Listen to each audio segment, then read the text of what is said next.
हरि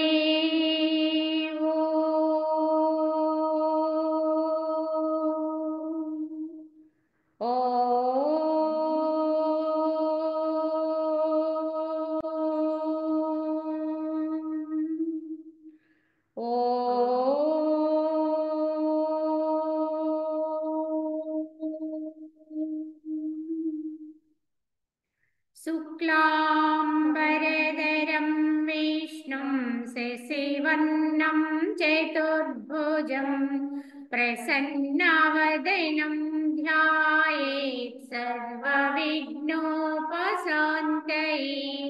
अखण्डमण्डलाकारं व्याप्तं येन चराचरं तत्पदं दर्शितं येन तस्मै श्री गुरवे नमः।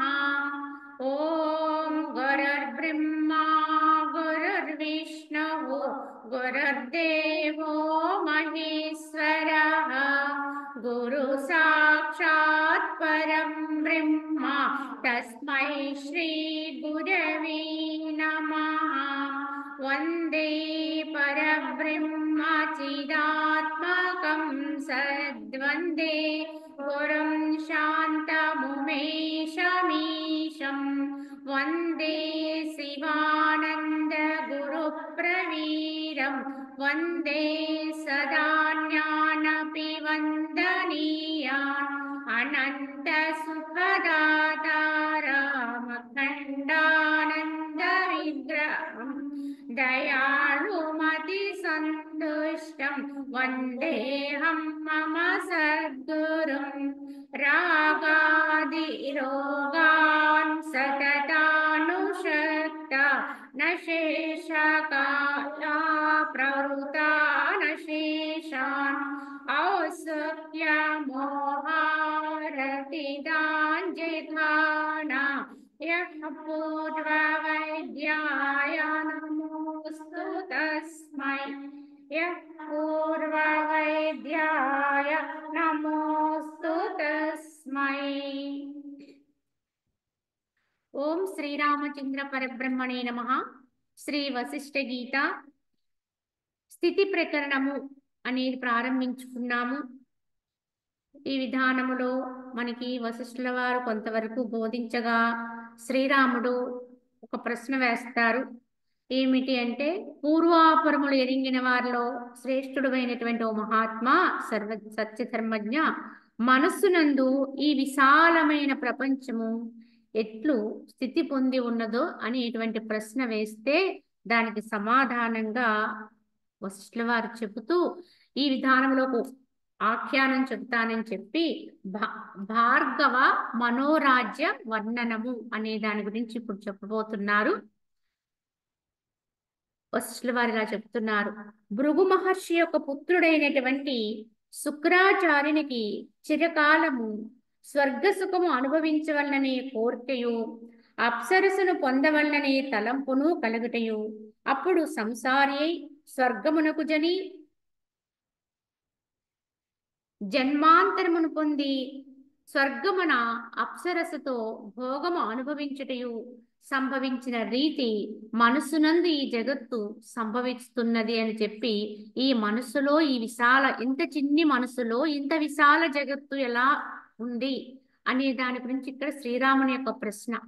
కావున ఈ విధానములో వశిష్ఠుల వారు బోధ చేస్తూ, ఎలా అయితే ఆ యొక్క రాక్షస గురువు అయినటువంటి శుక్రాచార్యుల వారికి ఒకోనొకప్పుడు ఈ యొక్క భోగాలను అనుభవించాలని, అప్సరస్సులను పొందాలనేటువంటి కాంక్ష కలగటము, స్వర్గ సుఖాలను అనుభవించాలనే కోరిక రావడం వల్ల అతడు సంసారి స్వర్గమున ఏ విధంగా అయితే అప్సరసతో భోగము అనుభవించడం సంభవించినదో, ఇదంతా మనస్సునందు ఎలా సంభవించిందో ఆ వృత్తాంతం అంతా కూడా చెప్తానని అంటే శ్రీరాముడు అడుగుతున్నారు. మహాత్మా, భృగుని యొక్క పుత్రుడైన శుక్రాచార్యునికి స్వర్గభోగాభిలాషచే అప్సరస్సును పొందవలననే తలంపు ఎట్లు కలిగింది, మరియు అతనికి సంసారిత్వం ఎట్లు సంభవించునో వర్ణించి చెప్పమని శ్రీరాముడు అడిగాడు. ఇక్కడ అది ఎలా జరిగిందో చెప్పమంటే అప్పుడు వశిష్ఠుల వారు ఎలా చెప్తున్నారు. ఓ రామచంద్ర, ఈ విషయమున పూర్వము తమాల వృక్షములచే పరిపూర్ణమై ఉన్నటువంటి మందర పర్వతము యొక్క చర్యయందు భృగు మహర్షికిని యమధర్మరాజునికి జరిగినటువంటి సంభాషణ రూపమైనటువంటి ఈ పురాతన వృత్తాంతాన్ని ఇప్పుడు నేను చెప్తాను విను. ఒక్కొనకప్పుడు ఆ మందర పర్వతము యొక్క చర్యలందు భృగు మహర్షికి యమధర్మరాజుకి ఒక సంవాదం జరిగింది.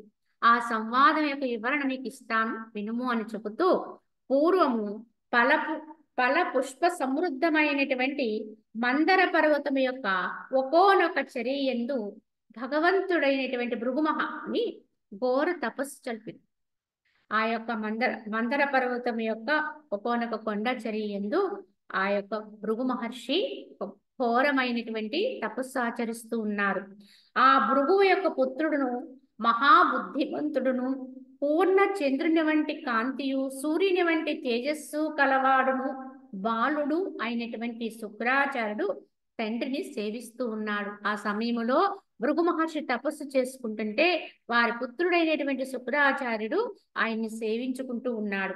అత్తరి ఒకనాడు తండ్రి అయినటువంటి భృగు మహాముని నిర్వికల్ప సమాధి యందు ఉండగా శుక్రుడు ఏకాంత స్థలమున శత్రువులను జయించిన రాజు వలె నిర్వికార చిత్తుడై ఉండెను. తండ్రి తపస్సు ఆచరించుకుంటున్నారు, ఆయన నిర్వికల్ప సమాధిలో ఉన్నారు.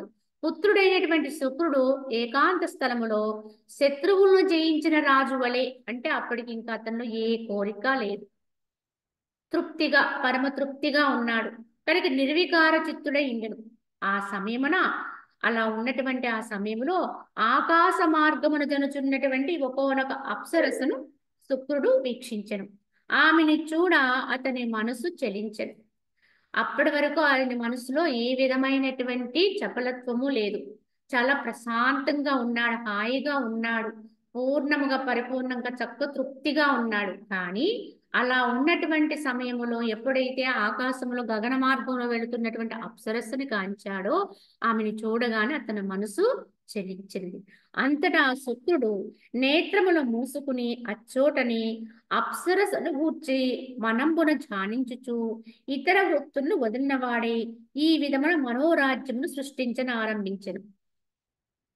అలా కాంచినటువంటి అప్సరస్సు ఆయన్ను ఊహించుకుంటూ అక్కడ కూర్చుని నేత్రమును మూసుకుని ఆ యొక్క మనోరాజ్యంలోనే ఆ యొక్క అప్సరస్సును కూర్చున్నటువంటి మనోరాజ్యాన్ని సృష్టించుకుంటున్నాడు, ఆయన ఊహించుకుంటున్నాడు.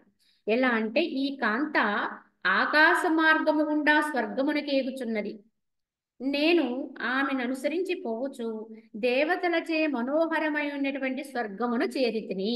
ఆయన అక్కడే కూర్చున్నాడు, కానీ ఆయన ఊహారాజ్యములు ఈ విధమైనటువంటి స్వప్నాన్ని పొందుతున్నాడు, ఊహిస్తున్నాడు. ఏమంటే ఈమె వెంటనే నేను కూడా స్వర్గానికి చేరుకుంటాను, ఈమె ఇప్పుడు ఎలాగో స్వర్గానికి వెళ్తుంది కనుక నేను ఈమెను అనుసరించి నేను కూడా స్వర్గానికి చేరితిని.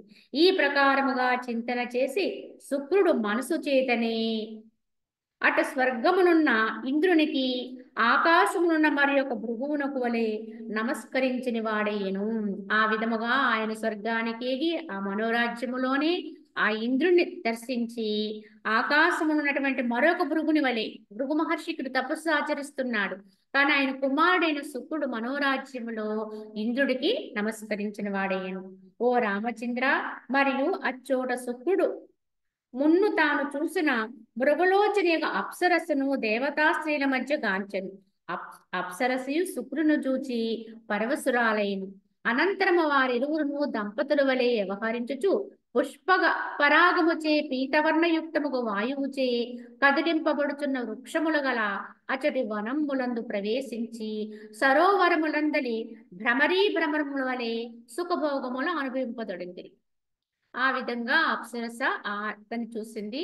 ఈ విధముగా అప్సరసను అనుసరించినటువంటి వాడే శుక్రుడు ఉన్నాడు కనుక వారిద్దరూ కూడా ఒకరిని ఒకరు ఇష్టపడి దంపతుల వలె చక్కగా హాయిగా ఆయన వ్యవహారం చేస్తూ వనముల్లోనూ సరోవరముల్లోనూ వాళ్ళు విహరిస్తున్నారు. ఈ ప్రకారముగా శుక్రుడు మృగనేత్ర అయినటువంటి అప్సరసతో కూడా 8 చతుర్యుగముల వరకు ఆ స్వర్గముని సుఖముగా చరించుచుండెను. ఒక యుగము కాదండి, 2 యుగాలు కాదండి, 8 యుగాల కాలము, 8 చతుర్యుగాలు అంటే 4 యుగాలు కలిపితే ఒక మహాయుగము. ఇలాంటి 8 మహాయుగాల కాలము స్వర్గమనే ఆమెతో చరిస్తూ సుఖముగా చరించుచుండెను. తదుపరి పుణ్యము క్షయించినదని తలంచినందున ఆ శుక్రుడు అప్సరస్సుతో కూడా స్వర్గము నుండి భూమిపై పడిను. అట్లు పడినందున వారి శరీరములు చిన్నాభిన్నములైన, అంటే వారు మృతిని పొందిరి. కావున ఆకాశములో ఆ విధముగా స్వర్గలోకములో 8 మహాయుగములు కాలము సుఖాలను అనుభవించిన తర్వాత పుణ్యము క్షయించినదని తలంచిన వారి కూడా ఆకాశము నుంచి భూమి మీదకి విడవబడ్డారు. కనుక ఆ విధముగా వారు ఎప్పుడైతే భూమి మీద పడ్డారో వారి దేహాలు చిన్నాభిన్నములైన, అంటే వారు మృతిని పొందారు. అంతటి శుక్రుని యొక్క సూక్ష్మ దేహము, ఆ శరీరములో ఉన్నటువంటి సూక్ష్మ దేహము అప్పుడు భోగచింతనతో కూడుకుని వినిర్గతమగుటచే మద్రదేశాధీశునకు పుత్రుడై జనించి మద్రదేశానికి రాజయ్యాడు. కనుక శుక్రుడు ఎప్పుడైతే ఆ విధంగా భూమి మీదకి వచ్చాడో, శరీరం విచ్ఛిన్నమైందో, ఆ శరీరము నుండి సూక్ష్మ శరీరము జన్మని వెతుక్కుంటూ భోగకాంక్షతో ఉన్నాడు కనుక ఒక రాజపుత్రుడిగా జన్మించాడు. ఆయన మద్రదేశానికి, ఆ దేశాధిపతికి కుమారుడుగా జన్మించి ఆ దేశానికి రాజయ్యాడు. ఆయన కొంతకాలమునకు అతడు తపస్సంస్కారము చే ప్రేరితుడై శోభాయమానముగు తన మద్ర రాజత్వమును త్యజించి వేచి తపస్వి అయ్యను. ఎందుకంటే గతము ఆయనకి తపోవాంఛ, ఆ తపస్సు యొక్క వాసన ఉంది కనుక రాజ్యభోగాన్ని అనుభవించి కొంతకాలానికి విరక్తిని పొంది వైరాగ్యాన్ని పొంది ఆయన తపస్సు చేయాలనుకున్నాడు కొంతకాలానికి. కనుక ఈ మద్ర రాజ్యత్వాన్ని అంతటినీ కూడా విడిచిపెట్టి ఆయన తపస్వి అయ్యాడు. ఓ రామచంద్ర, మహాబుద్ధిమంతుడును చింతారహితుడును తపస్వి అయినటువంటి ఆ శుక్రుడు అంతటా సమంగా అనేటువంటి నది యొక్క తీరమునకున జని అక్కడ తపస్సు చేస్తున్నాడు. ఒక నదీ తీరానికి చేరి అక్కడ తపస్సు చేయటం మొదలుపెట్టాడు. ఓ రామచంద్ర, భృగుతనయుడైనటువంటి ఆ శుక్రాచార్యుడు పలువిధ వాసనలతో కూడి వివిధ జన్మలందు పలువిధ శరీరములను పొందుచు తుదకు సమంగా అనే నది యొక్క చక్కని తీరమన వృక్షం వలె స్థిరముగా ఆసీనుడై తపస్సు చేయుచు సుఖముగా ఉండెను. తండ్రి యొక్క భృగు ఎదుటనున్న తన శుక్రుని ప్రకారముగా చింతన చేయుచుండా అనేక సంవత్సరముల దీర్ఘకాలము గడిచింది. ఈ విధంగా ఆయన మనోరాజ్యములోని ఇవన్నీ కూడా తలపోస్తూ ఉన్నాడు. కనుక ఆయన దీర్ఘకాలం అలా తపస్సు చేస్తూ సుఖముగా ఉన్నాడు. అంటే యథార్థానికి ఆయన ఎక్కడికి జనలేదు. కానీ తండ్రి అయినటువంటి భృగు ఎదుటనున్నటువంటి భృగు మహర్షి తపస్సు చేస్తూ ఉంటుంటే అక్కడే ఆయన సేవలు చేస్తూ ఉన్నటువంటి శుక్రుడి యొక్క మనోరాజ్యములు ఇంత కథ నడిచింది. అయితే ఆ యొక్క ఎదుటనున్నటువంటి శుక్రుడు ఈ ప్రకారముగా చింతన చేయుచు ఉండా అనేక సంవత్సరముల కాలమే దీర్ఘకాలము గడిచిపోయింది. ఇట్లు బహుకాలము గడిచినందున అతని శరీరము గాలికి ఎండకు శిథిలమై మొదలు నరికిన వృక్షం వలె భూమిపై పడింది. ఎందుకంటే ఆయన ఆ మనోరాజ్యంలో చింతన చేస్తూనే ఇన్ని అనుభవించి మరలా తపస్సుకు వెళ్ళాడు ఆయన. కనుక నేను అలా తపస్సు చేస్తున్నాననే భావనతో ఆ దేహం అలా తపస్సులో ఉండిపోతే చాలా కాలానికి ఆ శరీరం శిథిలావస్థను పొంది ఎండుటాకు వలె రాలిపోయింది, అంటే పడిపోయింది, భూమిపై పడింది. అంటే ఆ దేహము శైథిల్యం అంటే మృతిని పొందింది. ఈ విధంగా జరిగింది. అయితే పిమ్మట 1000 దేవవత్సరములు గడిచిన వెనుక పరమేశ్వరుడైనటువంటి ఆ భృగు మహర్షి పరమజ్ఞాన రూపముగు సమాధి నుండి లేచింది. ఈ విధముగా కుమారుడు తన ఎదుటే తపస్సు ఆచరిస్తూ ఆ యొక్క శరీరము శిథిలత్వాన్ని పొంది రాలిపోయి అది మరణాన్ని పొందింది. అప్పుడు భృగు మహర్షి తపస్సులోంచి లేచారు. కానీ వినయముచే నమ్రుడై ఉండినటువంటి తన పుత్రుడకు శుక్రుని అతను అక్కడ కాంచలేదాయన. కానీ తపస్సు నుంచి లేవగానే తన పుత్రుని చూస్తా అనుకున్నాడు ఆయన. కానీ ఆ కుమారుడు కనిపించలేదు అక్కడ. కేవలము అతని యొక్క గొప్ప శవమును మాత్రం ఆ చోట తన ఎదుట పడి ఉండటను చూచెను. భృగు మహర్షికి ఆ యొక్క కుమారుడుగా చెప్పబడుతున్నటువంటి ఆ యొక్క శుక్రుని యొక్క దేహాన్ని చూశాడు. అట్లు మృతించినటువంటి తన కుమారుని చూడగానే భవిష్యత్తుని గురించి చింతింపని అతని చిత్తమున శీఘ్రముగా యముని ఎడల మిక్కిలి కోపము జనించెను. ఏనాడు కూడా ఏ విధంగానూ కూడా భవిష్యత్తుని గురించి ఆలోచన లేనటువంటి ఈ యొక్క భృగు మహర్షి ఆయన సాక్షాత్తు పరమేశ్వరుని రూపంగా చెప్తారు. అటువంటి భృగు మహర్షి కూడా ఆ సమయంలో తన కుమారుని యొక్క శవమును చూడగానే యముని మీద క్రోధం వచ్చింది. వచ్చి ఆ కాలముని అకాలమున్నే నా పుత్రుని ఏల కొనిపోయేదవు అని క్రుద్ధుడై భగవంతుడగా భృగు మహర్షి యముని శపించుటకు ఉద్యుక్తుడయ్యను. ఈ విధంగా నా కుమారుని కబళించడానికి కారణం ఏమిటి అకాలంలో అని చెప్పి భృగు మహర్షి కోపించి యముని శపించబోయాడు. అత్తరి ప్రజలందరినీ భక్షించేటువంటి యమధర్మరాజు రూపరహితుడైనను భౌతిక రూపమును ధరించి భృగు వద్దకు వచ్చిన వెంటనే ఎప్పుడైతే యముణ్ణి శపించాలనుకున్నాడో ఆ యమధర్మరాజే స్వయంగా భృగు మహర్షి దగ్గరికి శరీరాన్ని ధరించి వచ్చాడు రూపంతో. దీర్ఘబాహువైన ఓ రామచంద్ర, ఈ ప్రకారముగా యముడు క్రుద్ధుడగా ఆ మహాముని కడకు వచ్చి ప్రళయకాల సంక్షుబ్ధ సముద్రం వలె గంభీర స్వరముతో ఈ విధంగా పలికాడు. భృగు మహర్షిని ఉద్దేశించి ఈ విధంగా చెబుతున్నాడు యమధర్మరాజు. ఏమని భృగు మహర్షితో కాలుడు చెప్తున్నాడు, మునీంద్ర, లోక స్థితులు ఎరిగిన వారు ఇహపరంబులు కాంచిన వారైనటువంటి ఉత్తములు కారణం ఉన్నప్పటికీ కూడా కోపింపరు. అట్టిచో కారణము లేకున్నా వేరుగా చెప్పవలేనా? కావున ఓ భృగు మహర్షి, కోపానికి కారణమేమి? లోక స్థితులను ఎరిగినటువంటి వారు ఇహపరములు తెలిసినటువంటి వారు ఎవ్వరూ కూడా కారణమున్నా కోపాన్ని తెచ్చుకోరు. కానీ ఇప్పుడు కారణము లేకుండానే అకారణముగానే ఎందుకు ఈ కోపం అని చెప్పి భృగువుని ప్రశ్నిస్తున్నాడు యమధర్మరాజు. వృక్షములందు పుష్పములు ఎట్లు ఉత్పన్నమగుచూ నశిస్తూ ఉంటాయో అట్లే లోకమునందలి ప్రాణికోట్లన్నయు వారి వారి కర్మములను అనుసరించి ఉత్పత్తి వినాశనం పొందుతూ ఉంటాయి. ఇందు కర్తృత్వాదులు కేవలము కల్పింపబడినవే అగును. కావున భృగు మహర్షి, వృక్షానికి ఎన్నో పువ్వులు పూస్తాయి, అవి ఉత్పన్నమవుతాయి, కానీ అవి ఎప్పుడు స్థిరంగా మాత్రం ఉండవు. ఈ రోజు వికసిస్తాయి, మరుదినానికి అవి వాడిపోతాయి, రాలిపోతాయి, నశిస్తాయి. ఆ విధంగానే లోకమునందని ఈ ప్రాణికోట్లన్నీ కూడా ఎన్నెన్ని జన్మలకు వచ్చినప్పటికి కూడా ఏ ఉపాధులు ధరించి ఉన్నప్పటికీ కూడా వారి వారి కర్మలను అనుసరించి ఉత్పత్తిని పొందుతూ ఉంటాయి, వినాశనాన్ని చెందుతూ ఉంటాయి.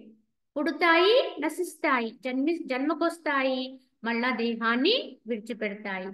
ఇందు కర్తృత్వాదులు కేవలము కల్పింపబడినవి అవుతాయి, ఇందులో ఎవరి ప్రమేయము లేదు అని చెప్పి యమధర్మరాజు భృగువుతో చెబుతూ, మనస్సు మిథ్యాభ్రమయందు తగులుకుని భ్రాంతిచే తాటియందు పామును కల్పించుకున్నట్లుగా కర్తృత్వ అకర్తృత్వమయమగు అనర్థ కల్పనను కావించుచున్నది. కావున ఈ కల్పనలన్నీ ఎవరు కాంచుతున్నారు అంటే మనసే కావించుకుంటుంది. ఏమని? ఎందువల్ల అంటే మనస్సు ఈ మిథ్యా జగత్తులో తగులుకుని ఉంది. ఈ జగత్తుని పట్టుకుని ఇది సత్యం అనే నమ్మకంతో ఉంది ఈ మనస్సు. కావున భ్రాంతి చేత ఏ విధంగా అయితే భ్రమ వల్ల తాటియందు త్రాడులో పామును చూసి ఎలా అయితే పాము ఉందని నమ్ముతున్నామో అలాగే ఈ జగత్తుని కూడా నమ్మి ఉన్నాం భ్రమ చేత.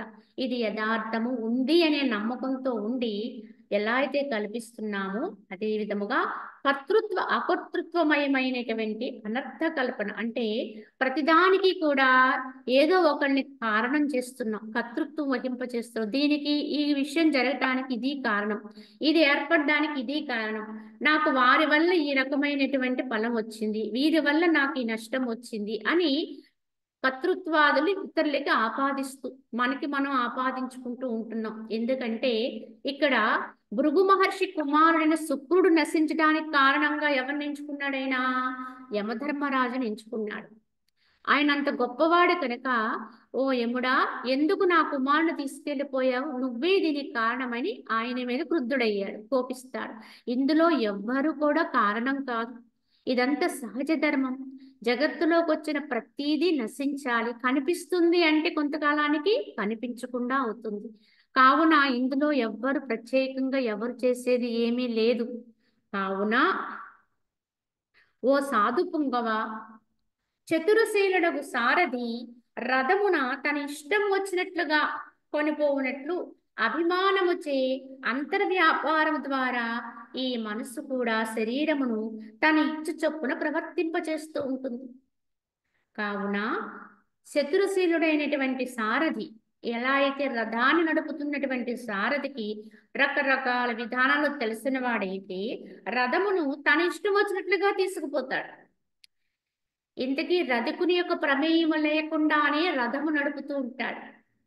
ఎందుకంటే రథ పగ్గాలు సారథి చేతిలో ఉంటాయి కనుక ఆ సారథి ఈ యొక్క రథాన్ని నడుపుకుంటూ తన ఇష్టం వచ్చినట్టుగా తీసుకుపోతూ ఉంటాడు. అదే విధముగా ఈ యొక్క అంతర్ వ్యాపారము ద్వారా ఈ మనసు కూడా ఎప్పుడైతే అహంకారంతో ఉంటామో, అభిమానముతో ఉంటామో, దేహ భావనతో ఉంటామో, అప్పుడు అంతర్ వ్యాపారం ద్వారా ఈ మనసు అనేటువంటి సారథి కూడా, ఈ మనసే సారథి అక్కడ. ఈ యొక్క రథానికి సారథి ఎవరు? ఈ దేహం అనేటువంటి రథం అయితే దీనికి సారథి ఎవరు అంటే మనసే సారథి. కనుక ఈ మనసు ఏం చేస్తుంది? శరీరము తనకు తోచినట్లుగా, తనకు యొక్క కోరిక ప్రకారం, తన ఇచ్చు చెప్పున దీన్ని నడిపిస్తూ ఉంటుంది. కనుక ఈ దేహం యొక్క వర్తనం అంతా కూడా సారథి అయినటువంటి మనసు చేతిలో ఉంటుంది. అంతే తప్ప ఈ రథానికి ఏం తెలియదు. కావున మృత్తికి చే నిర్మించబడిన ఆట బొమ్మను తాను తలంచిన వెంటనే శిథిలమునర్చి బాలుడు మరొక్కదా నిర్మించుకున్నట్లుగా ఈ మనస్సు కూడా భవిష్యత్ శరీరమును సంకల్పించుచు పూర్వ శరీరాన్ని నశింప చేసుకుంటూ ఉంటుంది. ఎలా అయితే ఒక బాలుడు ఒక మట్టి బొమ్మను తయారు చేసుకుని కొంతసేపు ఆడుకుని ఆ బొమ్మ సరిగా లేకపోతే, లేకపోతే తనకు నచ్చకపోతే ఆ బొమ్మను నశింపచేసి, అంటే ఏదో రకంగా దాన్ని నీటిలో వేసి కరగబెట్టో లేకపోతే మట్టిలో మట్టిగా కలిపేసి కొత్త బొమ్మను తయారు చేసుకుంటాడు. కొత్త బొమ్మ తయారు చేసుకుని మళ్ళీ దాంతో ఆడుకుంటాడు. ఇది బాలుని చేష్ట అనుకుంటాం. కానీ మనసు కూడా ఇంతే. మనసు తన ఇచ్చ చొప్పునే ఈ దేహాన్ని కొని తెచ్చుకుంది. ఈ దేహానికి ఉన్నటువంటి విధానాలన్నింటినీ కూడా మనసే కొని తెచ్చుకుంది. తన యొక్క భ్రమ చొప్పున, తన యొక్క ఇచ్చ ప్రకారం ఈ దేహంతో ఆడించుకుంది ఇప్పటి వరకు. కానీ ఎప్పుడోకప్పుడు ఇది దానికి తగినట్టుగా లేనప్పుడు వెంటనే దీన్ని వదిలేద్దామనేటువంటి భావన, చింతన మనసే చేస్తుంది. కనుక ఇంక ఈ దేహం సరిగా లేదు కనుక, ఇది వాసానికి యోగ్యంగా లేదు, నా కోరికలు తీర్చుకోవడానికి ఇది యోగ్యంగా లేదని మనసు గుర్తించి ఇంకెందుకు వచ్చినది దేహాన్ని వదిలేద్దామనేటువంటి భావన కలిగినప్పుడే మరణం అనేది సంభవిస్తుంది. కావున మరణం అనే దేహాన్ని విడిపోవడం అనేది మనసు యొక్క ఇచ్చ చొప్పునే జరుగుతుంది. కావున ఈ దేహాన్ని అలా విడిచిపెట్టి, అంటే తన కాంక్షల్ని తీర్చుకోవడానికి వీలుగా దేహం ఉండదు, శిథిలత్వాన్ని పొందుతుంది. దీని సహజ లక్షణం ఏమిటి? క్రమేపీ ఇది శైథిల్యాన్ని పొందుతుంది. తప్పకుండా దీనికి దేహ క్రమములో ఏంటంటే దీనిలో మార్పులు వస్తాయి, ఎన్నో రకాలైనటువంటి దేహరీత్యా. కనుక దీనికి అనేకమైనటువంటి వృద్ధాప్య ఛాయలు వచ్చి రకరకాల విధానాల్లో ఇది మనసు పడేటువంటి భావనలకు అనుగుణంగా లేకపోతే అది వెంటనే దీన్ని విధులు పెట్టేద్దాం, వేరొక బొమ్మ తయారు చేసుకుందాం అన్నట్టుగా వేరొక దేహాన్ని కోరుకుంటుంది. అప్పుడే మరణం సంభవిస్తుందట. కావున ఈ విధముగా మనసు యొక్క కల్పన చేతని దేహాన్ని పొందుతున్నాం, మనసు యొక్క కల్పన చేతని దేహాన్ని విడుస్తున్నాం కూడా. సాధారణ మరణం అంతా కూడా ఇలానే జరుగుతుంది. ఈ మనస్సు యొక్క చేతిలో ఉండే ఆడినంత వరకు కూడా ఈ విధంగానే జనన మరణాలు సంభవిస్తాయి అని చెబుతూ, ఓ మునీంద్ర, చిత్తమే మనుజుడు, చిత్తము చెయ్యబడినదే నిజముగా చెయ్యబడినదవుతుంది. ఆ చిత్తము కల్పన చేతే బంధింపబడుచున్నది, కల్పనా రాహిత్యము చేత ముక్తిని పొందుచున్నది. కావున అసలు మనుజుడు అంటేనే మనస్సు, అంటే చిత్తము. చిత్తము యొక్క ప్రభావం ఎలా ఉంటే మనిషి అలా తయారవుతాడు. ఈ మనిషి ఎవరు అనే ప్రశ్న వస్తే వారి చిత్తానికి ప్రతిబింబం లాంటిది ఈ యొక్క మనిషి యొక్క ఆకృతి. కనుక ఆ మనసు యొక్క భావన ఎలా ఉంటుంది, ఇది అలా వర్తిస్తూ ఉంటుంది. కావున ఆ చిత్తము కల్పన చేతనే ఇది బంధింపబడుతుంది. ఆ చిత్తన యొక్క కల్పన రాహిత్యము, మళ్ళీ అదే చిత్తము కల్పనని వెనక్కి తీసుకుంటే ముక్తిని పొందుతుంది. కనుక ఆ యొక్క మనసే బయటకు వచ్చి దీని యొక్క కల్పనలు చేసి దేహపరంగా రకరకాల వాసనల్ని పొంది ఈ యొక్క దృశ్య ప్రపంచంతో సాంగత్యాన్ని పొంది ఉంటే అదే బంధనాన్ని తెచ్చుకుంటుంది. మళ్ళీ అదే మనసు సత్యాన్ని గ్రహించి వెనుదిరిగి అంతర్ముఖమై కల్పనారాహిత్యాన్ని పొందితే, అంటే ఏ కల్పన లేనటువంటి స్థితిలోకి వెళ్ళగలిగితే మళ్ళీ అదే మనస్సు ముక్తిని పొందుతుంది. అంటే బంధనము మనసుకే, మోక్షము మనసుకే. ఆత్మకు ప్రత్యేకంగా బంధనాల్లో ముక్తి అవసరం లేదు. బంధనం అనేది ఉంటేనే మోక్షం అనేది అవసరం. కనుక ఆత్మరీత్యా అయితే ఎవ్వరికి ఏ బంధనాలు లేవు. అందరము కూడా సహజమైనటువంటి స్వాతంత్ర్యం కలిగినటువంటి ఆత్మస్వరూపులమే. కానీ మధ్యలో వచ్చిన మనసుకి ఈ బంధనాలన్నీ వచ్చిన దేహ తత్వంతో అది ఎప్పుడైతే సాంగత్యంతో ఉంటుందో తద్వారా బంధనాలు ఏర్పడ్డాయి. మళ్ళీ మోక్షం కొరకు ప్రయత్నం చేయవలసింది కూడా అదే. ఇన్ని రకాలుగా ప్రయత్నాలు చేసి చివరికి మళ్ళీ వెనుదిరగవలసింది అదే మనస్సు. తిరిగి మళ్ళీ తాను ఏ చోటు నుంచి వచ్చిందో ఆ చోట లయపడవలసింది అదే మనస్సు. కనుక మళ్ళీ మోక్షం ఎవరికి అంటే మనసుకి. ఆత్మకైతే ఈ రెండూ అవసరం లేదు. అలాగే దేహానికైతే దాని సహజ ధర్మంగా ఎలా ఉండాలో అలా వచ్చింది. కొంతకాలం అది అలా ఉంటుంది, కొంతకాలం జీర్ణావస్థకు వస్తుంది. దాని ధర్మంగా అది శిథిలమైంది. కనుక దానికి బంధము లేదు, మోక్షము లేదు. దేహానికి కూడా ఏమీ లేదండి. కనపడి ఈ జడానికి కూడా బంధనము లేదు, మోక్షము లేదు. మరి ఎవరికండి అంటే మనసుకే బంధనం. ఈ విధంగా గుర్తించగలిగితే మనకి అసలు సాధన అనేది ఎలా చేయాలి, దేని కొరకు చేయాలి అనేది ఒక అవగాహన కలుగుతుంది. ఈ సాధన కూడా నేను చేస్తున్నా అని దీన్ని కలుపుకుని వెళ్ళిపోతే ఎప్పటికీ మనం విడివళ్ళం. ఎంత కాలానికి మనం ఈ దేహాన్ని నుంచి విడివళ్ళం. కనుక దాంతో కలుపుకునే ఉంటాం, ఇక్కడే ఉంటాం. కావున దాన్ని విడిచి దాన్నిగా వదిలి ఆత్మని ఆత్మగా దర్శిస్తూ మనసు మనసుగా సాధనలోకి వెళ్ళాలి. కావున మనసు సత్యముగా ఆత్మను సందర్శిస్తే అప్పుడు అసత్యముగు శరీరమును గుర్చిన భావనను వదిలి పరమశాంతిని పొందుతుంది. కావున ఇక్కడ మూడు ఉన్నాయండి. ఆత్మ, ఇటువైపు దేహం, మధ్యలో మనస్సు. కనుక ఈ మనసు ఏం చేయాలి? సత్యమైన ఆత్మను సందర్శనం చేయగలిగితే అటువైపు వెళితే చూడండి, మనము ఒక తాడు లాగేటువంటి ఆట. అంటే బలం ఏ వైపు ఎక్కువగా ఉంటే ఆ వైపుకి ఆ వ్యక్తి లాగబడతాడు. అదే విధంగా ఇక్కడ మనసు కూడా భౌతికం వైపు లాగబడింది అనుకోండి, ఈ విషయాల వ్యవహారం అనేది అది కూడి ఉందనుకోండి, అది అసత్యాన్ని పొందుతుంది. కానీ అదే మనసు అంతర్ముఖమై సత్యం వైపు విడబడింది అనుకోండి, సత్యం వైపు ఆకర్షణ అయిందనుకోండి, అంటే అలా అవ్వాలంటే దీని నుంచి అది కొద్దిగా వెనుతిరగాలి. ఏమీ లేదనేటువంటి తత్వంతో ఆ మనసుకి విరక్తి వైరాగ్యం వస్తేనే అది అంతర్ముఖం అవడానికి ఇష్టపడుతుంది, లోపలికి వెళ్ళటానికి ఇష్టపడుతుంది.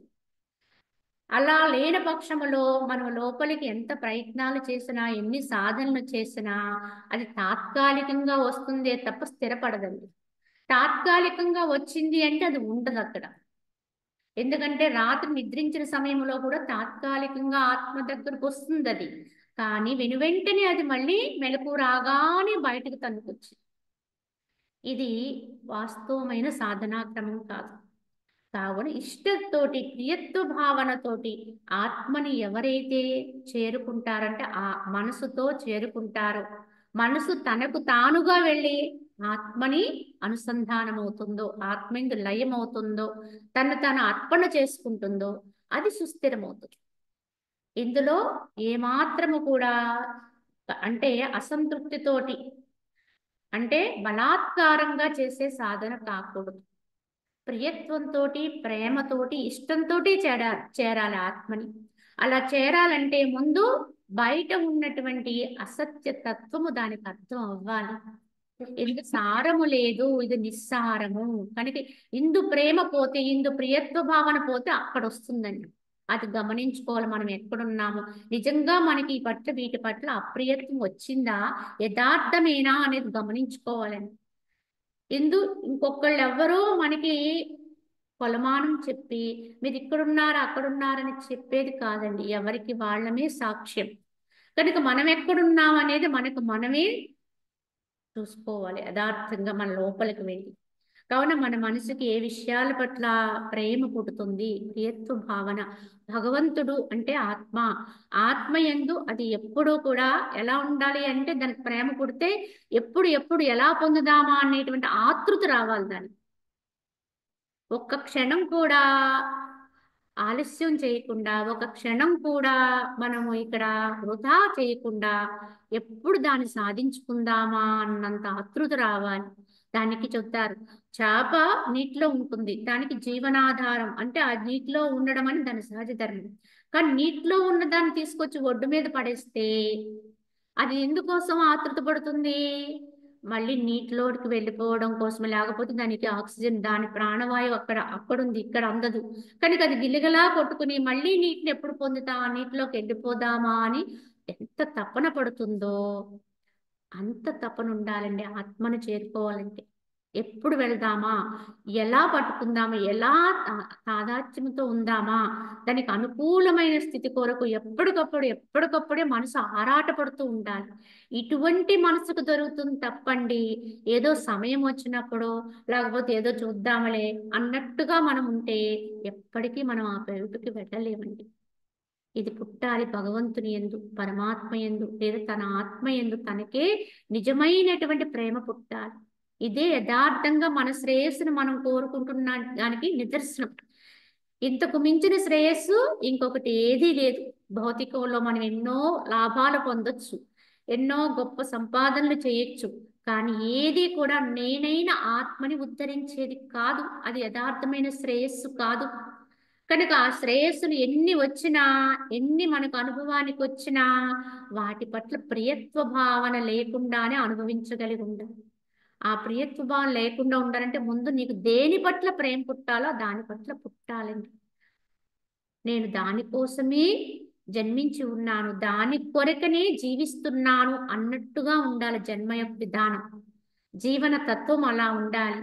ఈ యొక్క వ్యవహారములో చరిస్తున్నప్పుడు కూడా నేను ఫలానా దానికి సంబంధించిన వ్యక్తి, మీరు ఎవరి తాలూకా అండి అని ఒక ప్రశ్న వేస్తారు బయటికి వెళ్తే చాలా మంది. ఈ విషయంలో ఎవరి తాలూకా అంటే సహజంగా మనం చెప్తా, ఆ ఇంటి యజమాని పేరు చెప్పి వారు తాలూకా అంటే వారికి సంబంధించిన మనిషిని అని చెప్పుకోవడం.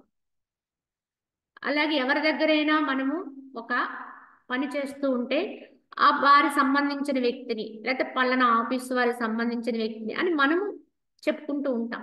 కానీ యథార్థముగా మరి భక్తుడు అంటే భక్తుడే జ్ఞాని ఎవరైనప్పటికి కూడా.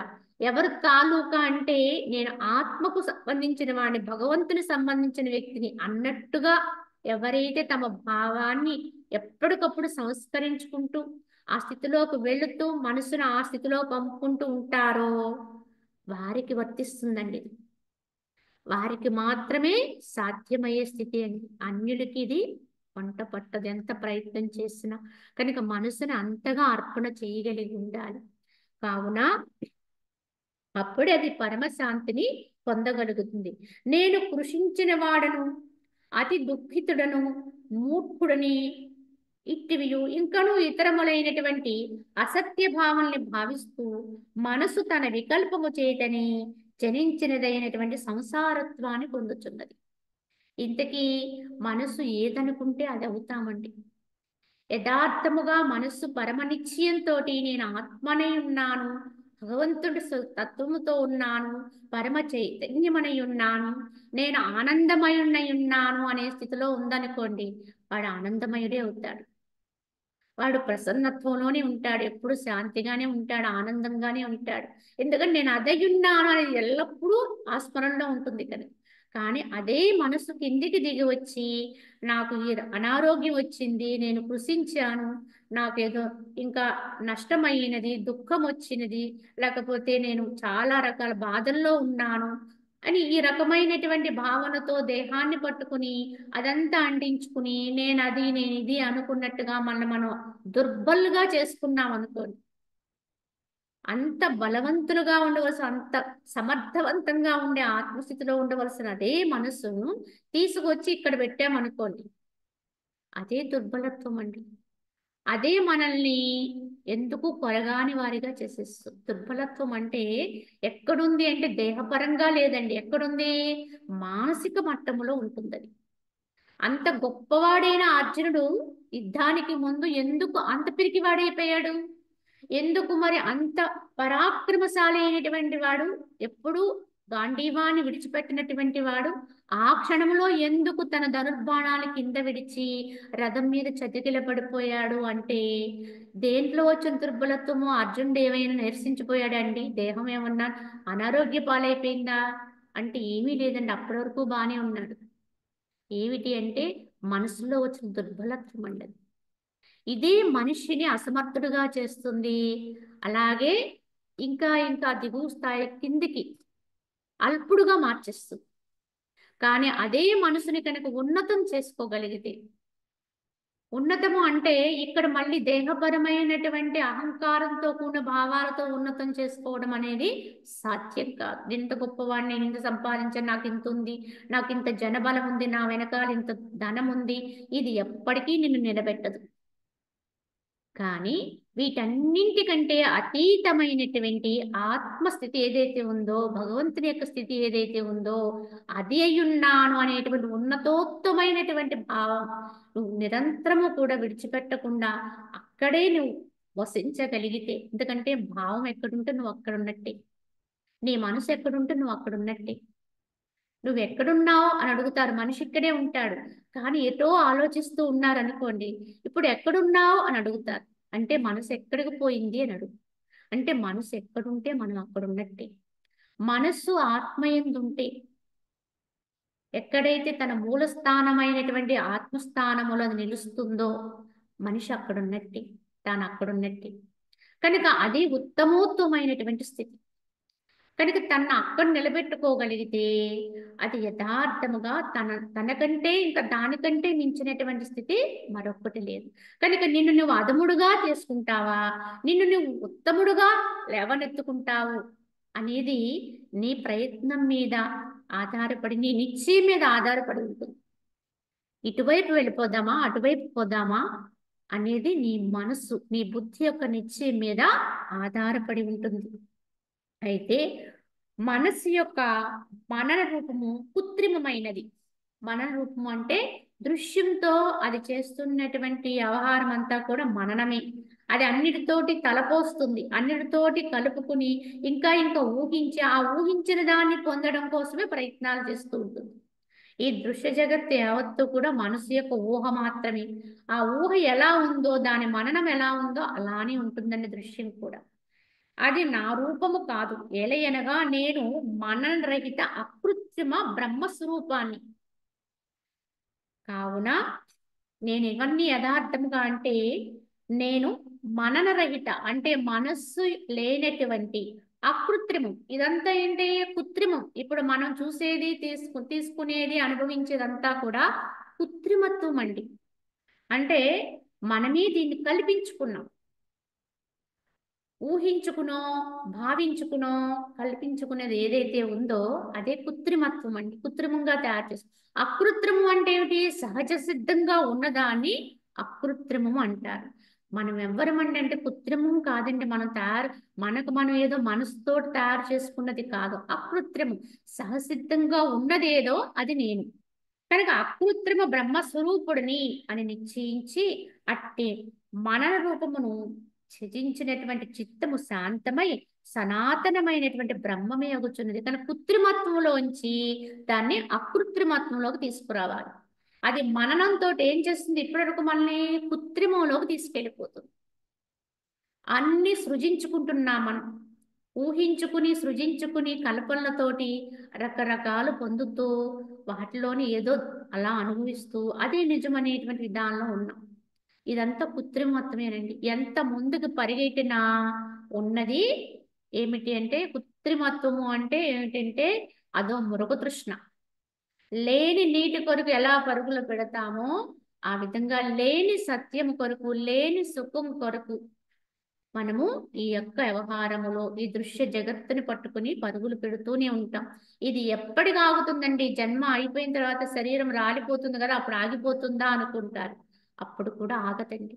ఆ చిత్తాన్ని అధీనంలో తెచ్చుకోకపోతే అప్పుడు కూడా అది ఆగదు. ఆ దేహాన్ని అక్కడ విడిచిపెట్టేస్తుంది.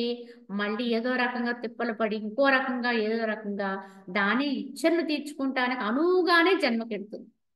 దానికి లోపల ఏమేమి ఉన్నదో సంస్కారం, ఆ సంస్కారం ఎక్కడ తీరుతుందో, ఎవరు దేని ద్వారా తీరుతుందో అటువంటి జన్మ కోసం వెతుక్కుని, అటువంటి యోనుల కోసం వెతుక్కుని అక్కడే మళ్ళీ జన్మకొస్తుంది. కనుక అక్కడ కూడా ఆగది ఈ చరిత్ర. ఈ జీవుడి యొక్క చరిత్ర అక్కడ కూడా నిలవదు. కానీ ఎక్కడ నిలుస్తుందండి అంటే, ఉండగానే దేహంలో ఉండగానే ఎవడైతే ఈ కృత్రిమ ఆత్మ ఏంటంటే అది ఎలా ఉంటుందో తెలుసుకుని తన సహజత్వంలోకి ఎవడు తీసుకెళ్తాడో, తన లోపలికి తాను ఎవడైతే ప్రయాణించగలుగుతాడో, సహసిద్ధంగా ఉన్నదాన్ని పొందగలుగుతాడో, ఇదే స్వయంభూ. చూడండి, ఎక్కడైనా ఆలయాల్లో విగ్రహాలు ఉంటే మనం తెచ్చి ప్రతిష్ఠ చేశారా, అది స్వయంభూ అండి అని అడుగుతారు. అంటే స్వయంగా వెలిసిందా అంటారు. స్వయంభూ అంటే దానికి ఒక ప్రత్యేకత కల్పిస్తారు. యథార్థానికి ఆ స్వయంభూగా చెప్పబడుతుంది కూడా ఏదో ఒకప్పుడు ఎవరో ఒకరు సృష్టించిందే అయి ఉంటది. కానీ అంతరములో ఉండేటువంటి ఆత్మస్థితి మాత్రం ఎవరి యొక్క సృష్టి కాదండి. ఇది సహసిద్ధంగా ఉన్నది, అందరిలో ఉన్నది. అందరి యొక్క యథార్థమైన స్థితి ఇదే. కావున ఆ విధంగా ఎవరైతే కృత్రిమత్వంలో ఉన్న తను తాను వెనక్కి తెచ్చుకుని తన యొక్క అకృత్రిమం ఏదైతే ఉందో అందులో ప్రవేశపెట్టుకోగలుగుతారో, అప్పుడే ఆ చిత్తము శాంతమై సనాతనమైనటువంటి బ్రహ్మమే అవుతుంది, భగవంతుడే అవుతాడు. కావున ఓ భృగుమునీంద్ర, ఈ సమస్త ప్రపంచము కేవలము బ్రహ్మమే ఉన్నది అని ప్రయత్నపూర్వకముగా భావించుడు. మరియు ఇతరమగు సమస్తమును విడిచిపెట్టండి.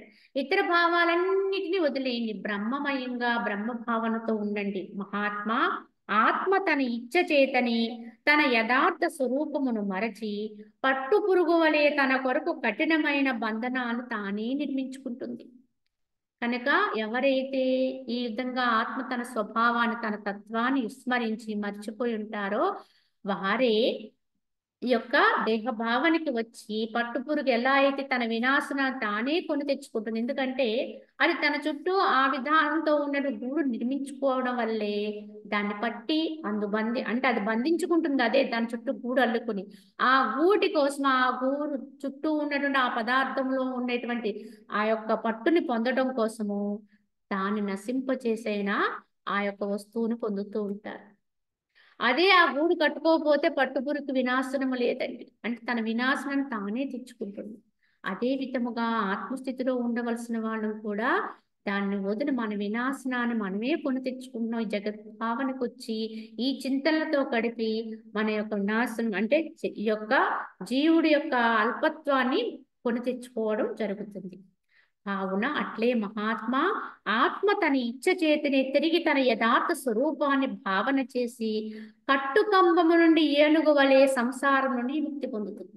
మళ్ళీ అదే మనసు జీవత్వంతో ఉన్నంత వరకు ఈ యొక్క జన్మ పరంపరలో పడడము, ఈ యొక్క తన యొక్క సంఖ్యల్ని తానే కొని తెచ్చుకోవడం ఇత్యాది జరగ్గా ఎప్పుడో ఒకప్పుడు మళ్ళీ దానికే కొంత వైరాగ్యం విరక్తి పుట్టి తప్పకుండా తన మూల స్థానాన్ని వెతుక్కుంటుందండి. వెతుక్కోవాలి.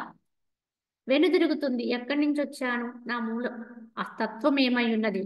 అలా వెనుదిరిగి తన ఇచ్చ చేతనే మళ్ళీ తన యథార్థ స్వరూపాన్ని భావన చేస్తుంది. తాను మూలములో ఏమైందో దాన్ని భావన చేసి ఎలా అయితే ఆ కట్టుకంబము నుంచి విరువబడిన ఏనుగు వలె సంసారము నుంచి ముక్తిని పొందుతుంది. కట్టివేయబడిన ఏనుగు దాని నుంచి ఎలా అయితే విడుదల పొందుతుందో ఆ విధంగా ఈ సంసారం అనే సంఖ్యల నుంచి తనకు తానే వెలువడుతుంది. కనుక ఈ బంధనాలను ఎవరు తెంచుతారండి? ఎవరు తెంచరండి. ఎవరు కట్టారు తెంచడానికి? ఎవరు కట్టలేదు. ఎవరి వల్ల బంధింపబడలేం. మనకు మనమే బంధించుకున్నాం. మన మనసు చేత, మన మనసు యొక్క భావన చేత మనమే బంధింపబడి ఉన్నాం. కోరికల యొక్క ప్రభావంతో బంధింపబడి ఉన్నాం. ప్రతి బంధన వెనుక ఒక కోరిక ఉంటుందండి. ప్రతి దుఃఖం వెనుక ఒక కోరిక ఉంటుంది. ఒక ఫలాన్ని ఆశిస్తాం. కనుకనే అక్కడ కట్టుబడిపోతాం, అక్కడ బంధింపబడతాం. అసలు ఏ ఒక్క ఫలము ఆశించినటువంటి ఏ కోరిక లేదనుకోండి, అప్పుడు నువ్వు దేనికి లొంగాలి, ఎందుకు లొంగాలి, ఎవరికి వంగి ఉండాలి అంటే, వంగి ఉండడం అంటే అర్థం ఏమిటి? నీ ఆత్మ స్వేచ్ఛను కోల్పోవలసిన అవసరం లేదు. కోరిక ఉన్నవాడు తప్పకుండా ప్రతిదానికి వంగే ఉంటాం, అణిగే ఉంటాం. ఎందుకంటే దేనికోసం అండి ప్రేమ అంటే? ఫలం కోసం. ఫలితం మీద ప్రేమ చేత ఆ విధమైనటువంటి ఒక రకమైనటువంటి దాస్యత్వం చేస్తూ ఉంటాం. కానీ ఏది లేకపోయినా, ఏ ఒక్కది నాకు అనుభవానికి రాకపోయి నేను ఆనందంగా ఉండగలను అనేటువంటి ధైర్యం ఎవరికైతే వస్తుందో, స్థిరత్వం ఎవరికైతే వస్తుందో వారెప్పుడు సహసిద్ధంగా ఉండొచ్చని, దేనికి వంగే పని లేదు, లొంగే పని లేదు, సర్వ స్వతంత్రతను అనుభవిస్తూ ఉంటారు వీరే. ఇదే యథార్థ స్వాతంత్ర్యం అండి, యథార్థానికి. అంతే తప్ప మనకి బయట నుంచి మనం పనిగట్టుకు తెచ్చుకునే స్వతంత్రాలు ఏవి నిలవండి, అవి యథార్థం కాదు. మనము వాళ్ళతో వీళ్ళతోటి ఎన్నో రకాల సంఘర్షణలు పడి తెచ్చుకునే స్వాతంత్ర్యాలు సిద్ధించవండి ఎవరికి కూడా. మనకి హక్కు ఉంది కదా కనుక నాకు లేదా అని మనం అవతలి వాళ్ళతో ఎన్నో రకాల తగాదాలాడి మన స్వతంత్రాన్ని మనం ప్రకటించుకుందాం అనుకుంటాం. కానీ ఆ స్వేచ్ఛ వల్ల మనకి ఏమన్నా ఆనందం వస్తుందా అంటే రాదండి. లోపల లోపల ఎక్కడో మనలో ఎక్కడో సంకుచిత భావన, ఎక్కడో ఆ యొక్క దాని ప్రభావంతో అశాంతి ఉంటూనే ఉంటాయి. కానీ యథార్థముగా బయట నుంచి ఏ స్వాతంత్రం తెచ్చుకోవాల్సిన అవసరం లేదు. మనలో ఉండేటువంటి మనస్సుని మనం ఎప్పుడైతే అరికట్టుకోగలుగుతామో ఇంద్రియ సహితంగా, కోరికా త్యాగం అంటే ఇచ్చ అనేది లేనటువంటి స్థితి, అంటే ఏది అవసరము లేని స్థితి. ఇచ్చ లేకపోవడం అంటే అక్కడ ఏదో నిస్సారంగా బతకటం కాదు. వేటి అవసరము నాకు లేదు. ఎందుకు లేదు అంటే వీటన్నింటి యొక్క ఫలం ఏదో అది నా దగ్గరే ఉంది అన్నంత తృప్తిగా ఉండాలి, అన్నంత ఆనందంగా ఉండాలి. అదండి అసలైనటువంటి వైరాగ్యం అంటే. అంతే తప్ప బలవంతంగా దాన్ని వదిలేశాను దీన్ని వదిలేశాను అనుకుంటూ నిస్సారంగా ఏదో నిర్వీర్యంగా జీవిస్తున్నాం అన్నట్టుగా జీవించేది కాదండి. ఎందుకంటే దేని నుంచి ఏమి ఆశించే అవసరం నాకు లేదు, పని లేదు నాకు. ఎందుకు లేదు అంటే అన్నిటికీ మూలము ఏదైతే ఉందో, ఇంటికి దేశానికి రాజుగారినే నేను, అక్కడి నుంచి ఇక్కడి నుంచి ఆ పలవరం అది కావాలి ఇది కావాలి కోరే అవసరం నాకేముంది అని ఎలా అయితే అతను అనుకుంటాడో, ఎందుకంటే ఆ రాజుగారు తలుచుకుంటే ఏదైనా తన దగ్గరికి వస్తుంది. అలాగే ఆత్మస్థితికి ఉన్నవాడికి ఈ జగత్ విషయాలు ఏవైనా సరే చాలా అల్పాలు తుచ్చములైపోతాయి. కనుక ఏది అది పొందవలసిన అవసరం లేదు. అవి లేకపోయినా అవి ఉన్నా నాకు ఒక్కటే. అవి దరిచేరినా దరిచేరకపోయినా వాటి వల్ల నాకు లాభము లేదు, నష్టము లేదు అన్నంతటి ధీరత్వం ఎవరికి వస్తుందో వాడు ఉండగలుగుతాడండి. వాడే యథార్థ స్వతంత్ర స్థితిలో ఉండగలుగుతాడు. కావున పరమేశ్వర రూపమైనటువంటి ఆత్మకు బంధము లేదు, మోక్షము లేదు. ఈ ప్రపంచమైన బంధమోక్షముల దృష్టి ఎచ్చటి నుంచి ప్రాదుర్భవించినది. కావున యథార్థానికి ఆత్మకైతే బంధము అసలు లేనే లేదు. బంధము లేనప్పుడు ఇంకా దానికి మోక్షం ఏమిటండి? కావున ప్రత్యేకంగా ఆత్మకైతే ఏమీ లేదు. మరి ఎవరికండి? ఆత్మ సాక్షాత్కారం అంటారు. సాక్షాత్కారం అంటే ఏమిటి? సాక్షాత్కారం అంటే దర్శించటమా, నీకంటే వేరుగా ఇంకోటి చూసినట్లుగా చూడడమా అంటే ఎన్నటికీ కాదు. తన్ని తానుగా అనుభవించడమే ఆత్మ సాక్షాత్కార స్థితి. కనుక ఆత్మగా ఉండడమే, తన్ని తాను తెలుసుకుని తానుగా అనుభవంలో ఉండడమే ఏదైతే ఉందో, ఆత్మ యొక్క అనుభవ స్థితి ఏదైతే పరమానందమో అటువంటి పరమానంద స్థితిలో ఏదైతే ఉంటుందో అదే ఆత్మ సాక్షాత్కార స్థితి. అంతే తప్ప నీకంటే అన్యంగా ఇంకొకటి ఏదో దర్శించి నాకు ఏదో దర్శనమైంది, కనిపించింది, వినిపించింది అని అంటున్నామంటే మనం ఇంకా ప్రయత్నంలోనే ఉన్నామని అర్థం. ఇంకా ప్రయాణంలో ఉన్నాం కనుక చెయ్యండి. కనుక వాటిని వేటిని పట్టించుకోవాల్సిన అవసరం లేదు. మనకు అనిపించినా వినిపించినా కనిపించినా అర్థం ఏమిటి అంటే అక్కడ మనస్సు పనిచేస్తుందని అర్థం. కనుక అవన్నీ అలా ఉన్నాయి కనుక మనసు పనిచేసినంత కాలం యథార్థమైనటువంటి ఆత్మ మనకి అనుభవం అనేది కాదు. ఎప్పుడు మనస్సు అనేది పడిపోయినప్పుడే, లయమైనప్పుడే కదా, నిన్ను నువ్వు అర్పణ చేసుకున్నప్పుడే కదా, నేను అనుకుని ఈ మనసును పూర్తిగా నువ్వు రహితం చేసుకున్నప్పుడు కదా ఆత్మ అనుభవం. మరి అటువంటప్పుడు ఇవన్నీ తెలుస్తున్నాయి, ఇంకా మనకి ఈ స్ఫురణలో ఉన్నాము అంటే ఇంకా అక్కడ మనసు ఉంది కనుక అది యథార్థం కాదు. కనుక అవన్నీ దర్శించుకుంటూ వినిపించుకుంటూ లేకపోతే ఏదో ఎన్ని వచ్చినా దాన్ని ప్రత్యేకంగా తీసుకోవాల్సిన అవసరం అయితే అస్సలు లేదు. మార్గ మధ్యములో స్తంభాలు నాటబడి ఉంటాయి ఎన్నో మైలురాయిల్లాగా. ఇక్కడి నుంచి ఇక్కడికి ఇంత దూరం ఉంటుంది అక్కడికి అని మనకి ఏవేవో కొన్ని సూచనలు చెబుతూ ఏవేవో ఉంటాయి. అవన్నీ చూసుకుంటూ అక్కడే ఉండిపో, ఏదొస్తే దాన్ని దాటుకుంటూ వెళ్ళిపోతాం, మన గమ్యాన్ని మరము. మన లక్ష్యాన్ని విడుము. కనుక ఎక్కడికి వెళ్ళాలో అక్కడికి వెళ్ళే వరకు నడక ఆగకూడదు. అవి కనిపిస్తూ ఉంటాయి, అవి వస్తూ ఉంటే వాటిని గమనించుకుంటూ ముందుకు వెళ్ళిపోవాలే తప్ప ఇక్కడేదో అయ్యింది, ఇక్కడేదో వచ్చింది అన్నట్టుగా అక్కడ ఆగకూడదండి.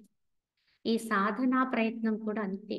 ముముక్షువైనటువంటి వాడు ఎంతసేపు ముందు చూపే ఉండాలి, ఎంతసేపు ఊర్ధ్వ దృష్టే ఉండాలి తప్ప వీటిని వేటిని గణించుకోవాల్సిన అవసరము లేదనే తెలుసుకోవాలి. కావున వాస్తవముగా ఆత్మకు బంధము లేదు, మోక్షము కాలేవు. కానీ బంధమోక్షములు ఉన్నదాని వలె అది కనిపించుతున్నది భ్రాంతిచే. నిత్యముగు ఆత్మ అనిత్యములగు వాసనా చిత్తాదులచే మృంగబడినది. ఆహా, ఈ జగత్తు ఎట్టి మాయామయమై ఉన్నది. ఎందుకంటే నిత్యమైనటువంటి ఆత్మ అనిత్యములైనటువంటి వాసనా చిత్తాదులచే మృంగబడినది, అంటే కప్పివేయబడినది. యథార్థమైన సత్యమైనటువంటి ఆత్మ ఏదైతే ఉందో అది అవాస్తవమైన అనిత్యమైనటువంటి ఈ దృశ్య జగత్తు చేత, వాసనల చేత ఆవరింపబడింది. ఇది ఇదే పెద్ద మాయండి. అసలు పుట్టనది చిరంజీవిని మింగేసిందండి. అసలు పుట్టనే లేదండి, అంతే, దానికి పుట్టుకే లేదు. కానీ గొడ్రాలి పుత్రుడు ఎవరినో చంపేశాడండి అని చెప్తే ఎలా ఉంటుందో. ఎందుకంటే అసలు గొడ్రాలి పుత్రుడు అంటేనే అసలు అక్కడ పుట్టలేదని అర్థం అండి. గొడ్రాలంటేనే వాళ్ళకి పిల్లలు లేదని అర్థం. వాడి పుత్రుడు ఎక్కడి నుంచి వస్తాడు? కానీ ఆ గొడ్రాలి పుత్రుడు ఎవరినో హత్య చేసేసాడు అంటే వీడెళ్ళి వాడిని ఎలా చంపుతాడు అనేది విశ్లేషణ చేసుకోకుండా ఇది నిజమే కాబోలన్నట్టుగా వర్తిస్తే ఎలా ఉంటుందో ఇప్పుడు మనం చేసేది కూడా అలానే ఉంటుంది. ఈ మాయ అసలు లేనటువంటి జగత్తు, లేనటువంటి సంసారం, ఈ యొక్క దృశ్య జగత్తు యావత్తు కూడా సత్యమైనటువంటి యథార్థమైనటువంటి ఆత్మని మింగివేసింది అన్నారు. మింగివేయడం అంటే ఏమిటి? కప్పివేసింది, కనపడకుండా అయిపోయింది.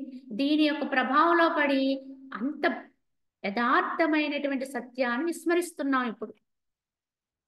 అదే పరమ జ్యోతి స్వరూపం అంటే ప్రకాశం. ఆ ప్రకాశాన్ని అంధకారం మింగేసిందండి. అంత ప్రకాశం, అన్నిటికీ వెలుగునిచ్చేటువంటి ప్రకాశం, అంత ప్రకాశాన్ని కూడా కప్పివేసేటటువంటి, భ్రాంతిలో ఉన్నంత వరకు కనపడకుండా చేసేటువంటి తమస్సు ఇది. కనుక ఈ తమస్సు అనేది కూడా ఇంత గట్టిదండి. అందుకే ఇది దాటడానికి కష్టసాధ్యం అని చెప్పడం. కానీ దీన్ని దాటడం కోసము, దీన్ని దాటితే ఆవలది దక్కుతుంది కనుక అని దీన్ని దాటడమే పనిగా పెట్టుకుంటే ఎప్పటికీ సాధ్యం కాదు. కనుక దానిగా ఉండనివ్వండి. ఆ చీకటిని చీకటిగా, అజ్ఞానాన్ని అజ్ఞానిగా, తమస్సును తమస్సుగా ఉండనివ్వండి. కానీ నీ యొక్క భావనతో అదే మనసును తీసుకెళ్ళి పరమ ప్రకాశమైన ఆత్మ యందు ప్రతిష్ఠ చెయ్యి, స్థాపితం చెయ్యి, నిశ్చలం చెయ్యి.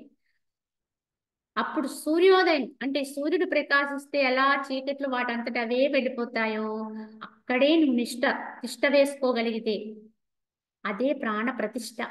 అక్కడ నువ్వు ఉండగలిగితే ఈ యొక్క చీకట్లు లాంటి తమస్సులు, అజ్ఞానం అంతా కూడా పొరలుగా ఇచ్చిపోతాయి. వాటి దారిన అవి పోతాయండి. వాటి కోసం మనం ఏమి ఎంపర్లాడక్కర్లేదు, పనిగట్టుకుని వాటిని శుభ్రం చేయక్కర్లేదు, అవే తొలగిపోతాయి. కనుక అసలు మూల స్థానాన్ని పట్టుకోవాలి. నిర్మలమగు ఏ ఆత్మ చిత్తము యొక్క సంకల్పం ఎప్పుడు చెయ్యనో అప్పుడే స్వనిర్మిత జ్ఞానము చే బంధింపబడు కోశాకార క్రిమి వలె చిత్తము ద్వారా అది బంధనమును తగులుకొనుచున్నది. కావున నిర్మలమైన ఈ ఆత్మ అంతటి గొప్పది, అంతటి మహత్తరమైనటువంటి సత్యమైనటువంటి ఆత్మ చిత్తము యొక్క సంకల్పం ప్రభావం చేత. ఇంతకీ చిత్తం ఎక్కడి నుంచి వచ్చింది? అక్కడి నుంచే వచ్చింది, ఆ శక్తిలోంచి వచ్చింది, ఆ చైతన్యములో నుంచే వచ్చినటువంటి. ఎందుకంటే చైతన్యముగా అది అలానే చైతన్యవంతమైంటే దాంట్లోంచి ఎన్నో పుడతాయండి. ఒక నదీ ప్రవాహం ఉందండి. ఆ నదీ ప్రవాహం యొక్క లక్షణం ఏమిటి? నది ప్రవహించుకుంటూ వెళ్ళిపోవడం దాని సహజ లక్షణం. నది ప్రవహించుకుంటూ వెళ్ళిపోతూ ఉన్నప్పుడు దాంట్లో ఎన్నో సుడిగుండాలు ఏర్పడతాయి, రకరకాల ఆకృతులు వస్తాయి, వరవడి వస్తుంది, ఇలా ఎన్నో కోత అంటే ఆ తీరాన్ని కోసేటువంటి స్వభావం, ఉధృతి వస్తుంది. ఇవన్నీ కూడా దానికి సంబంధం లేదండి. ఎందుకంటే అది ప్రవహించుకుంటూ వెళ్ళిపోవడం అనేది దాని లక్షణం. కానీ ఆ ప్రవహించుకుంటూ వెళ్ళిపోయేటప్పుడు అక్కడ ఉన్నటువంటి పరిసరాల ప్రభావం చేత ఇతరత్ర కారణాల వల్ల ఏవేవో ఏర్పడతాయి. కానీ ఆ నదికి ఎలా అయితే సంబంధము లేదో, అది ప్రవహించుకుంటూనే వెళ్ళిపోతుందో, భగవంతుడైన పరమాత్మ కూడా చైతన్యం అనేది తన యొక్క సహజ తత్వం. కనుక పరమాత్మ ఎటువంటి వాడు? అది ఆనందమయము, పరమ ప్రకాశము, పరమ చైతన్యం. అది అది స్తబ్దంగా జడంగా అక్కడే ఉంటుంది, అంతటా ఉంటుంది, కదలకుండా దిమ్మలా ఉంటుందంటే ఆ పరిస్థితి వేరండి. కానీ ఇంత నిశ్చలము, ఇంత ఏకము అనేటువంటి చెప్పబడేటువంటి ఏ యొక్క దైవత్వం ఉందో దానికి తోడుగా ఒక మహత్తర అద్భుతమైన తత్వం ఏంటంటే అది పరమ చైతన్యం అండి. ఎప్పుడూ చైతన్యంగా ఉంటుంది, ఎప్పుడు స్పందన ఉంటుంది దాంట్లో. కనుక అది శక్తి తత్వం. కనుక ఎప్పుడూ ఆ చైతన్యం నుంచి శక్తి వెలువడుతూ ఉంటుంది. ఆ శక్తి వెలువడుతూ ఉండడం అనేది దాని సహజ లక్షణం. కానీ ఆ శక్తి నుంచి ఏమేమి ఏర్పడతాయి అనేది దానికి సంబంధం లేదు. అయస్కాంతానికి దాని సహజ లక్షణం ఏంటి? దాని నుంచి ఆ యొక్క ఆ తరంగాల్ని అది విడుదల చేస్తూ ఉంటుంది అంతే. తర్వాత తర్వాత ఏమవుతుందని దానికి ఎలా అయితే లేదో, బ్రహ్మము కూడా, భగవంతుడు కూడా, ఆత్మ కూడా అలా చైతన్యంగా ఉండడమే జరుగుతుంది. ఆ చైతన్యములోంచి ఆ యొక్క ప్రభావంతో మనసు ఏర్పడింది. అక్కడ ఎలా అయితే నీటి వరవల్లో సుడిగుండాలు ఇత్యాది వచ్చినాయో, ఇక్కడ కూడా ఆ తత్వంలోంచి, ఆ చైతన్యంలోంచి మనస్సు అనేటువంటి చిత్త తత్వం అనేది ఎప్పుడొచ్చిందో, ఆ చిత్తం వచ్చి ఉపాధిని పట్టుకుంటే అదే సంసారం అండి. ఆ చిత్తము తానొచ్చిన చోటును విస్మరించి ఈ బయటకు ఉన్నటువంటి ఉపాధి అంటే ఆకృతిని పట్టుకుంటే అక్కడి నుంచి కథ మొదలవుతుంది. దీన్నే సంసారం అంటారు. ఈ కథ ఇక్కడి నుంచి ఎన్నో రకాల భావాలు, గుణాలు, రకరకాల క్రియలు మొదలైపోయినాయి. ఇవన్నీ కూడా సహజంగా అలా జరిగిపోతూ ఉంటాయి, బయటికి వెలువడుతూ ఉంటాయి. కావున ఈ ఆత్మ, నిర్మలమైన ఈ ఆత్మ చిత్తము యొక్క సంకల్పం ఎప్పుడైతే దీంట్లోంచి కలిగిందో అప్పుడే స్వనిర్మిత జాలము చే బంధింపబడేటువంటి కోశాకార క్రిమి వలె, అంటే పట్టు పురుగు కోశాన్ని తన చుట్టూ తాను ఎలా అయితే బంధించుకుందో ఆ విధముగా చిత్తము ద్వారా ఈ జగత్తు అనే బంధనాలు ఇరుక్కుపోతుంది.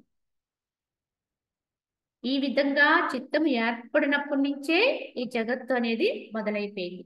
కావున చైతన్యం అనే జలము కలిగినది విశాల ఆకారమును, చిన్మాత్ర తరంగ మాలా సహితమును, స్పందనమును అయినటువంటి పరమాత్మ అనే ఈ మహాసముద్రమున బ్రహ్మ విష్ణు రూపములకు కొన్ని తరంగములు కలవు, మరికొన్ని రుద్ర రూపమును పొందినవి, కొన్ని మనుజ రూపమును, మరికొన్ని దేవరూపమును పొందాయి.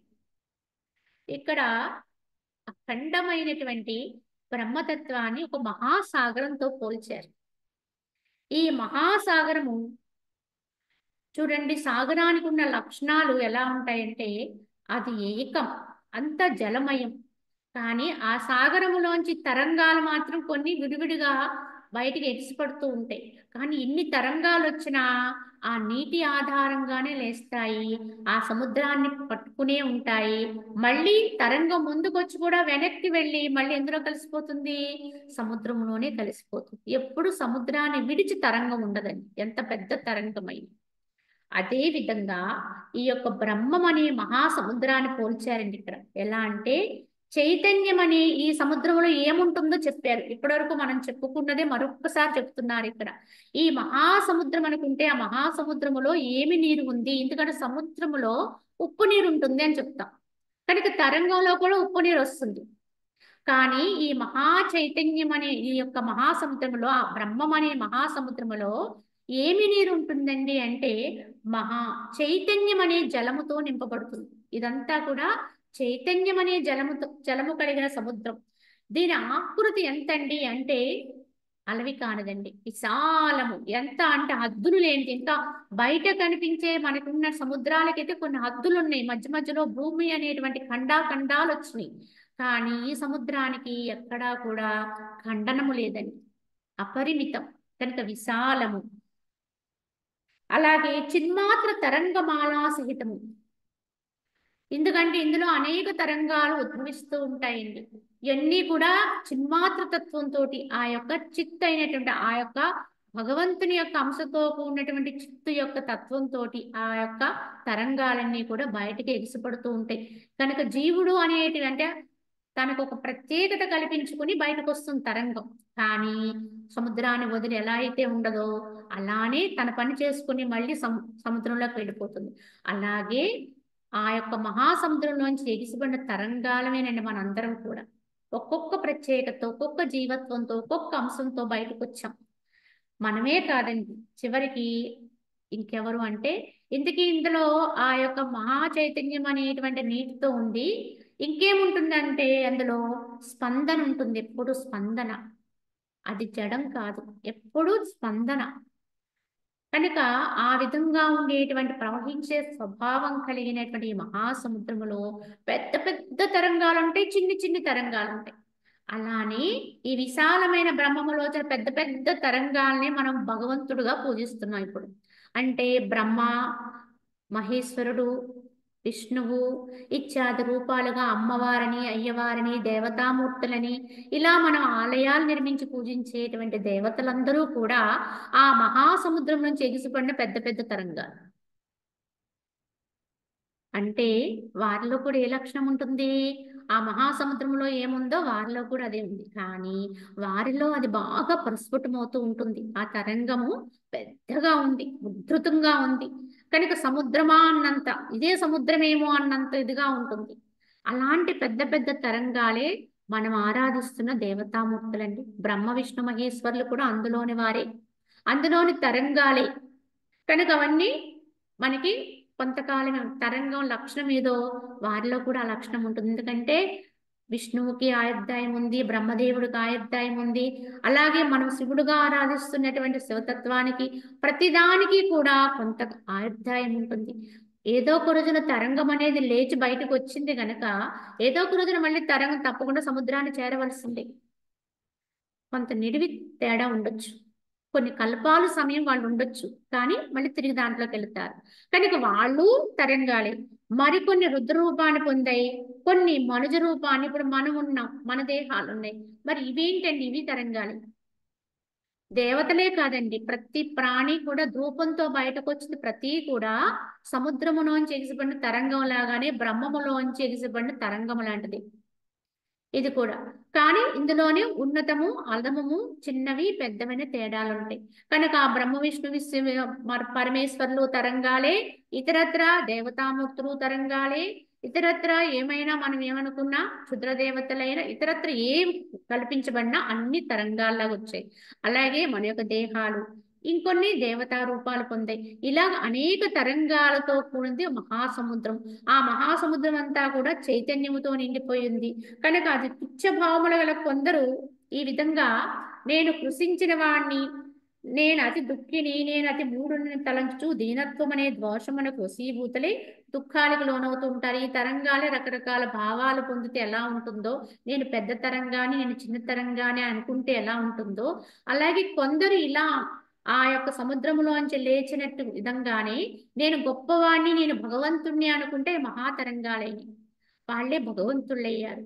అలా కాకుండా నేను కృషించాను, నేను దుఃఖిని, నేను అల్పుణ్ణి అన్నట్టుగా భావిస్తే అవి అల్పతరంగాలు అయిపోయింది. కానీ వీరికి ఆధారం, ఈ దీనునికి ఆధారము ఆ సముద్రమే. మహా గొప్పవారుగా పిలువబడుతున్న, దేవుళ్ళుగా పూజింపబడుతున్న వారికి కూడా ఆధారం ఆ సముద్రమే, ఆ మహాసముద్రమే. కావున మహాత్మా జీవుల అనాత్మ రూపములకు దేహాదనందలి ఆత్మత్వ భ్రాంతి రూపముకు మిథ్యాభావన చేతన స్వవికల్పము చేతను కళంకితులై మేము బ్రహ్మము కాము అని నిశ్చయము కలవారే దానిచే అధోగతిని పొందుతున్నారు. కొందరేమనుకుంటున్నారు? ఆ సముద్రాన్ని మర్చిపోతున్నారు, మూలమైన తత్వాన్ని మర్చిపోయి మేము జీవులమి, మేము దేవులమి, మాకు అది వచ్చింది ఇది వచ్చింది అనుకుంటూ ఈ భావంలో పడిపోయి చివరికి వాళ్ళు అధోగతి పాలవుతున్నారు. కనుక తరంగం ఎలా అయితే తన మూలాన్ని మర్చిపోకుండా ఉంటే అది సముద్రతత్వంతో ఉంటుందో, అలాగే ఎవ్వరమైనా మన మూలమైన ఆత్మని అంటే భగవంతుని విడిచిపెట్టకుండా దాన్ని గుర్తు పెట్టుకుని దాని యొక్క శక్తి చేత నేను పని చేస్తున్నాను అనే భావన కలిగి దేహాన్ని ఆడిస్తూ ఉంటారో వాళ్ళు ఎప్పుడూ కూడా ఆ సముద్రతత్వాన్ని పొంది ఉంటారు. అంటే ఆ యొక్క దైవత్వం, ఆ యొక్క ఆత్మతత్వం, ఆ బ్రహ్మతత్వాన్ని అందుకుంటూనే ఉంటారు అని దీని భావన. మిగతాది మనము రేపటి భాగంలో తెలియజేసుకుందాం. హరి ఓం తత్సత్. ఓం